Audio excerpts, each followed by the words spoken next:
What's up, superheroes? Miles here. I had said the other day, as part of an exercise, that I was going to do a couple of videos. The first one was sort of letting people who identify as conservatives sort of know, like, this is kind of what y'all look like from the outside, and maybe that's why people are not as cooperative as you'd like them to be. And it's not just that they don't get it or that they're woke or whatever, but that, like, there's, like, consent violations and there's, like, you're not listening to your neighbors kind of thing. But I also couldn't help noticing during the pandemic in particular, arguably it's still going on, but at the height of the COVID thing, right, people were just utterly baffled by, like, how the anti-vax movement and all that, how is it that people don't trust the science? And it's like, well, so it got me thinking about certain things. And so on the other side, if you're really wanting to solve problems in the world, you're not going to solve them without the other side. There is no future for America without the other side. There's no future for the world without the other side. We don't get to erase each other from the equation.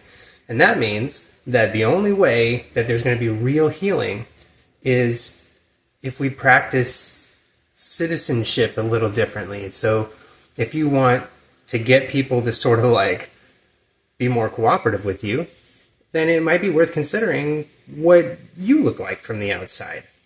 All right. So as somebody who, has moved around on the socio-political spectrum ever since I was young, I started off in a conservative background, moved to a sort of a liberal space, and then I've sort of jettisoned off into something that's a little even further in a different direction. And what that has done is that's made it such that I don't really super identify with, like, being an American or being a whatever. I'm a citizen of the world. Like, that's how I think of myself. I'm just like a human being here with the rest of y'all, right? More human beings. We're just all human beings humaning together. And the rest of it is all cosplay and theater, right? These are your lines. You're the cop. These are your lines. You're the doctor. Blah, blah, blah. Like, that's all it really is. We all taking it way too seriously. So with that in mind, I wanted to say, all right, well, these are some things that I see from the outside, because I'm not all up in the Democrat space. I'm not all up in the Republican space. I see both y'all from a distance.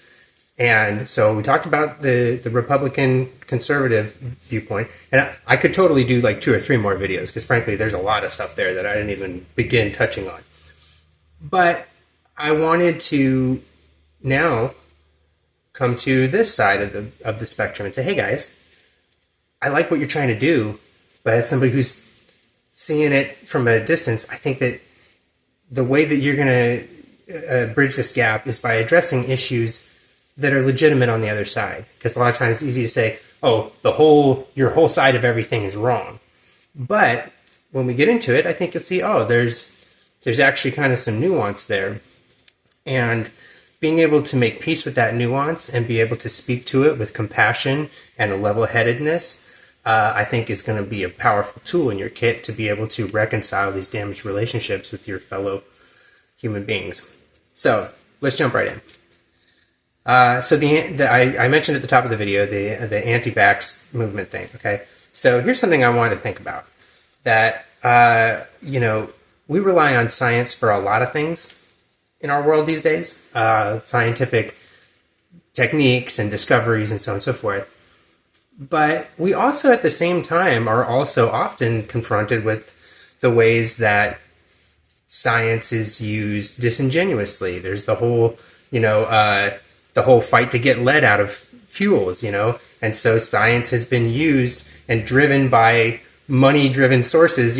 People are looking to profit and they warp science, or people are trying to enslave people and they find, the science and they warp it so that it bends to what they're trying to do. Or even things like you're looking at, like in America here, in the birth space, right?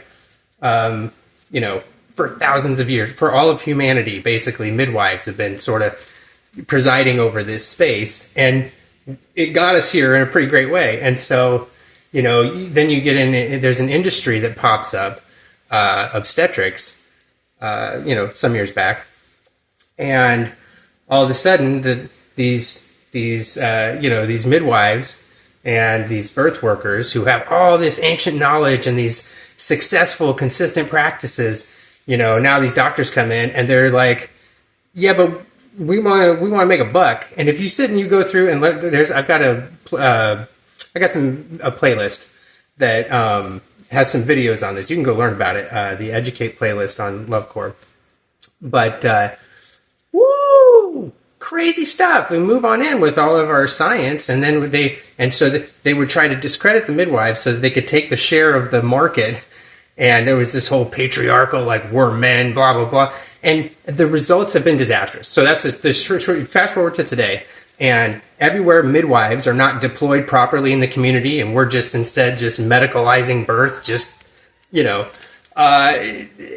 there's all kinds of, like, the numbers drop, right? Like, so literally the science, we're spending more money to kill mothers and babies in birth when we could just let midwives and other birth workers do their job and get better results, right? And so this meddling of, like, the business of medicine and science and all that, like, you can't just expect people to blindly go along with that. I've seen our healthcare system do awful, awful things to people. Things like kidnapping Black and brown children from their families because the state has things in place, right? Like, whoo, all right?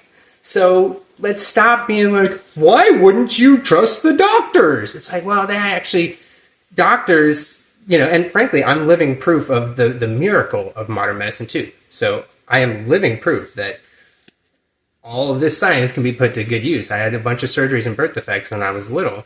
So this is something that I totally, but if we're being realistic about the issue, then you got to have compassion for that and say, yeah, doctors and the medical profession, especially here in the United States, has broken the trust of people over and over and over again in numerous different ways.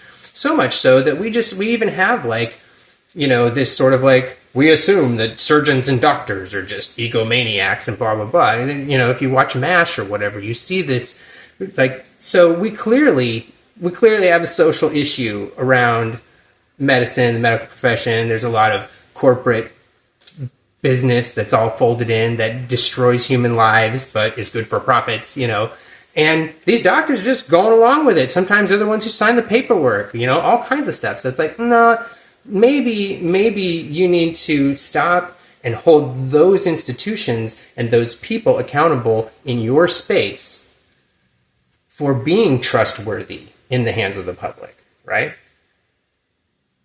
So instead of criticizing people because they've had these negative experiences, right? And the same thing can be said about, various groups who are, like, targeted by police. If you're like a white guy like me, police have never particularly targeted me. Poverty has sort of made a little bit of a problem for me with that kind of thing, but even still, like, it's just, I don't have to worry about that. So a lot of times I think with the best of intentions, we're like, oh yeah, child services, you got to support that because they're taking kids out of, it's like, well, I know it seems like it, but there's actually a really nuanced thing that can happen there, and separating families is really violent and awful. And and this brings me to my next point, which is talking about locking people up all the time. Oh, Trump says lock people up. We want to lock him up because he did all these things. And sure, he did the things. But what we're missing here is that in that whole thing, like, I understand that there's this actualization, like, we need justice. We want accountability. But we haven't grappled with the fact that in our country, we don't have accountability. We have retribution. Those two are not the same thing. They don't produce the same thing. It's not the same. So you can't be like, oh, we're so different from the MAGA movement, and then being like, lock him up. Right? That's not like, and to that point, the need for justice seems to be so fervent that I see people tearing each other down over little things, while the world burns. Oh, you didn't say the pronouns right, or oh, you're not on board for this. It's like, whoa, whoa, y'all.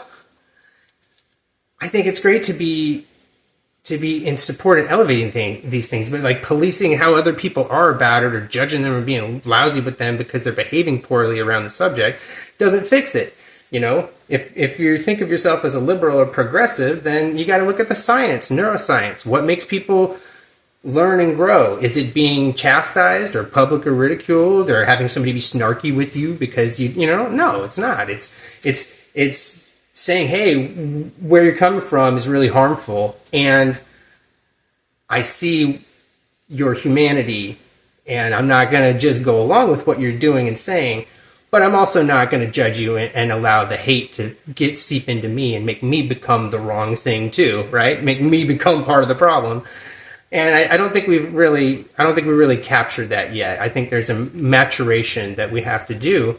If you want to think of yourself as a progressive or a liberal, we got to stop being the older sibling who's arguing with the other siblings, and we got to take on that parental energy, that maternal energy of saying, hey, I see you and your behavior, and I accept your humanity, and we're going to take accountability measures, which, like when it's a child, you don't abuse them to fix the problem, you just take the toy away. So instead of focusing on putting everyone in jail who abuses the power, let's start talking as a community about what power structures, are in play and how to adjust that so that you can take someone's power away without taking their freedom or their life or whatever. Like, let's be creative and think of solutions here. But getting down in the mud and pointing fingers everywhere doesn't seem to be getting it done, right?